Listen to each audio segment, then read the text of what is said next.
Capítulo 435, Mansão Imperial. Autor, Caleb Piccoli Camargo. Urhanshi, Liamei e Mingia estavam agora no meio das imensas montanhas, se escondendo.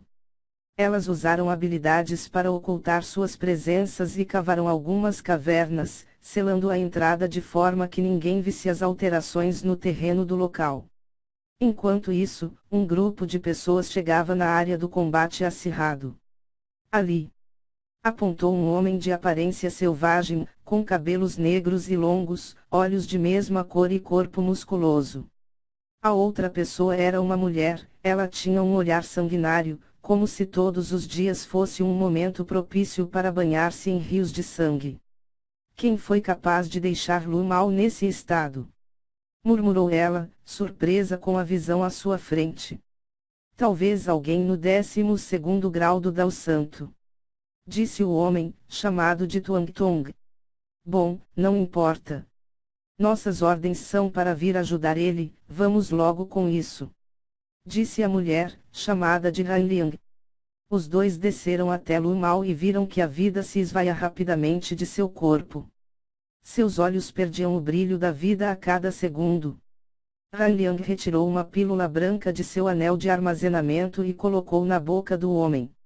Não demorou muito e o sangramento dos cortes e membros amputados parou. Tuang Tong retirou alguns objetos e fez uma sutura rápida nos ferimentos maiores, para que não houvesse perigos iminentes. Eles deram mais algumas pílulas para o homem e também tentaram achar os pedaços de suas pernas e braços, mas rapidamente viram que eles haviam sido destruídos. Leve ele para a seita. Eu vou procurar sinais de quem fez isso, Han Liang. Você é louca. Se fizeram isso para Lu Mao, o que acha que farão contra você? Tuang Tong. Fique tranquilo, vou apenas procurar pistas que nos digam a direção, Han Liang. Porém, assim que ela estava para partir, Lu Mao retomou a consciência. Oh! Eu sabia que você não morreria tão facilmente. Disse Tuang Tong com um grande sorriso. O que aconteceu? Han Liang. Ele demorou um pouco para conseguir falar, era óbvio que sua situação não era boa. Haviam 3 garotas, disse ele cansado. 3 garotas. Murmurou Han Liang, um tanto quanto surpresa. Qual o cultivo delas? Tuang Tong. Dao Santo? 2º grau, Lu Mao. E como elas conseguiram deixar você nesse estado? Disse Han Liang surpresa. E? Elas eram fortes. Fortes demais. Acredito que individualmente elas sejam tão poderosas quanto alguém no 5º grau e mesmo alguém no 6º grau não é capaz de ameaçar suas vidas, Lu Mao. Dentro da caverna, as 3 estavam sentadas em posição de lótus. Elas haviam engolido algumas pílulas para repor o que perdido. Além disso, era possível ver fios de uma energia verde, na qual emanava um brilho dourado, correndo por dentro de suas veias, canais de Qi, meridianos e sobre as suas peles. Onde quer que esta energia passasse, o local imediatamente ganhava uma cor repleta de vitalidade e força. Esta era a energia da vida, mesclada com a energia dourada, que elas usavam para curar-se rapidamente. Dessa forma, não demorou mais que 2 horas e elas já estavam em seu estado de pico novamente. Elas se levantaram e fizeram alguns alongamentos, sentindo todos os músculos, nervos e articulações de seus corpos, bem como fazendo uma vistoria em todos os seus sistemas, para buscar algum dano que deixaram passar. Ao final elas tomaram uma pílula para acalmar a mente e também para limpar alguma impureza. Sendo assim, meia hora depois, estavam prontas para sair. Urhanshi colocou a mão na saída da caverna e enviou uma pequena pressão criada através da expansão do Qi, que fez a entrada explodir, liberando a passagem a elas. Após observarem os arredores, elas rapidamente começaram a mover-se pelo espaço.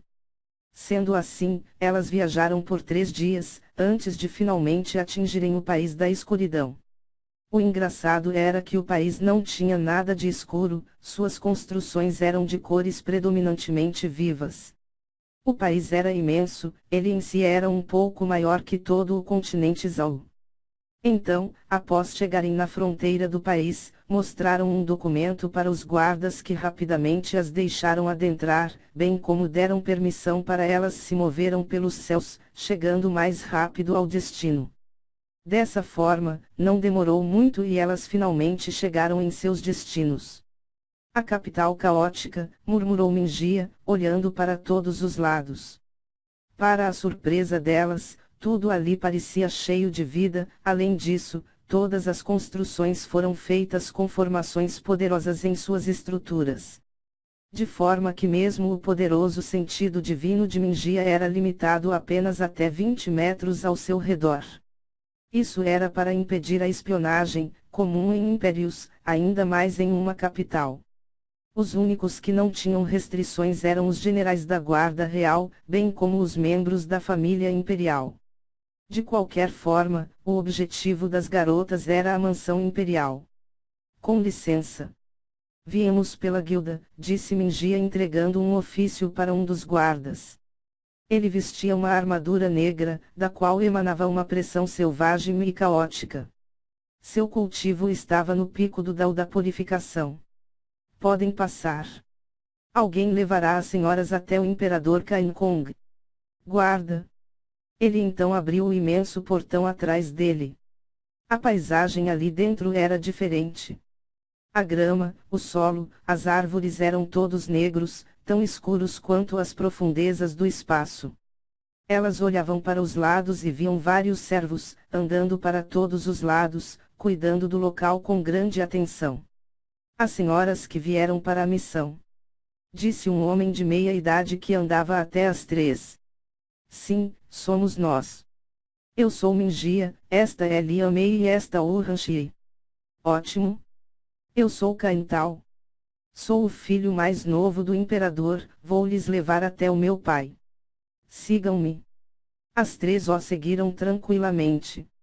Alguns instantes depois, se viram em frente a uma imensa porta, belamente decorada, a qual emanava uma aura antiga, mostrando que ela estava ali há milênios. Caintal levou um pedaço de jade até um local e a porta lentamente se abriu. Dessa forma, foi possível ver um grande salão circular. No centro havia uma grande mesa de prata e ao redor dela estavam sentadas várias pessoas. Havia 2 homens altos, seus corpos eram cobertos por armaduras negras, cheias de espinhos e apenas suas cabeças estavam descobertas. Capacetes negros jaziam à frente deles. Era como se tivessem rasgado a escuridão da noite e usado isto para fabricar as armaduras. O curioso era que eles eram idênticos, a única diferença estava em uma cicatriz no rosto de ambos. Um tinha uma cicatriz no olho esquerdo e o outro no direito. Ela era vertical, como se tivessem pulado para trás quando uma espada descia sobre suas cabeças. Ali também haviam 3 mulheres, elas vestiam mantos cinzas e cada uma portava um cajado, com 2 metros de altura. Na ponta haviam esferas de cristal, de cores diferentes, sendo elas azul, verde e marrom. No outro lado haviam mais 3 seres, porém eles tinham características animais. Ali estavam 2 homens, eles tinham orelhas de felinos e era possível ver bigodes compridos em suas faces, além de um pelo amarelo queimado cobrindo todos os seus corpos. Entre eles havia uma garota, ela era magra, baixinha e parecia não ter mais que 12 anos. Ela tinha olhos brincalhões, suas pupilas felinas, e um pelo branquinho, bem como orelhas pontiagudas, o que a deixavam com uma sensação de uma criança muito fofa. Todavia, as 3 logo perceberam que a menina gato estava no Dao Santo, no 5º grau. Já na ponta, ao fim da mesa, haviam 2 tronos. No trono à direita estava sentado um homem, sua aparência estava em seus 50 anos, seus olhos exalavam um poder colossal. Ele vestia um manto ainda mais negro que as armaduras dos 2 homens. Era como se o corpo dele fosse um buraco negro, um local onde a luz não era digna de aproximar-se. Seus olhos eram negros, como se sua pupila e íris houvessem se mesclado em um ponto único. Seus cabelos eram de mesma cor e caíam sobre seus ombros, mesmo a idade deixando rugas em seu rosto, ainda não foi capaz de branquear a escuridão de seus cabelos. Em sua cabeça havia uma coroa, feita de joias negras e um metal frio acinzentado. Enquanto isso, ao lado do homem, jazia uma mulher, serena como um lago oculto. Ela vestia um manto cinza e comprido, seus olhos eram de mesma cor e seus cabelos mais brancos que a neve. Em sua cabeça havia um lindo diadema, sua cor era negra e as joias eram cinzas, como aquelas deixadas pelos cadáveres cremados, dando uma sensação de frieza e destruição. Ela tinha um corpo voluptuoso, que era acentuado pelo manto cinza e justo que usava. Todavia, ela exalava uma aura singular, não era como se ela quisesse mostrar-se como alguém sensual. Quando se olhava para ela, era impossível ter este tipo de pensamento, já que onde quer que a sua visão fosse, se depararia com a sensação de olhar para um abismo, como se algo lá embaixo estivesse ansioso por sair e causar destruição. Assim que eles entraram no recinto, todos os olhares foram em direção às três garotas. Pai, eu trouxe as pessoas que aceitaram nossa missão. Disse Caintal, em direção ao seu pai, o homem sentado no trono, o rei Cainconga. Os olhos de Cainconga varreram as garotas, mas um tom de surpresa apareceu em sua face, já que era como se tudo 1 metro ao redor delas fosse uma zona inacessível, até mesmo para o sentido divino de um cultivador no Dao do Santo Rei. Saudações, Majestade Cainconga. Majestade Falmai. Disseram as três, fazendo uma leve curvatura, deixando claro que elas o respeitavam e também a sua esposa, mas não estavam abaixo deles. Isso deixou uma impressão ruim aos olhos dos dois homens de armadura, mas Caicong pareceu gostar da atitude das garotas. Era importante não se curvar diante do poder mortal, afinal você está no caminho marcial, um lugar onde você deve enfrentar os céus e a própria morte. Sendo assim, se você é capaz de curvar-se diante dos poderes mundanos, suas chances de sucesso são quase nulas. Por favor, sentem-se, disse Cainconga apontando para a ponta oposta da mesa, de onde surgiram 3 assentos. Elas foram até seus assentos e sentaram-se tranquilamente. Agradeço por aceitarem meu pedido para a missão. Poderiam me mostrar o ofício? Disse Cainconga para as três, então Urhanshi moveu sua mão e uma folha foi até o rei, que pegou e leu o que estava ali. Um documento atestando a veracidade de suas palavras. Ótimo. Bom, eu quero apresentar vocês a todos aqui. Meu filho Caintal vocês já conhecem. Essa é minha mulher, Falmai. Ele então começou a apresentar cada um ali. Os 2 homens eram os gêmeos Riaitai e Riaimung, os 2 estavam no 3º grau do Dao Santo e eram os generais duplos do Esquadrão da Escuridão do Império Cain. As 3 mulheres, usando cajados, eram chamadas de as 3 Magas Supremas, nome dado às 3 pessoas com o maior poder elemental de todo o Império. Elas controlavam o que terra e o que água, já a última, que segurava o cajado verde, controlava o raríssimo atributo da natureza, capaz de controlar a flora, quase como X1, mas não de forma tão divina quanto ela. Elas eram chamadas de Maga Suprema da Terra, Maga Suprema da Água e Maga Suprema da Natureza. O trio de poderosas mulheres, as quais estavam firmadas no 7º grau do Dao Santo.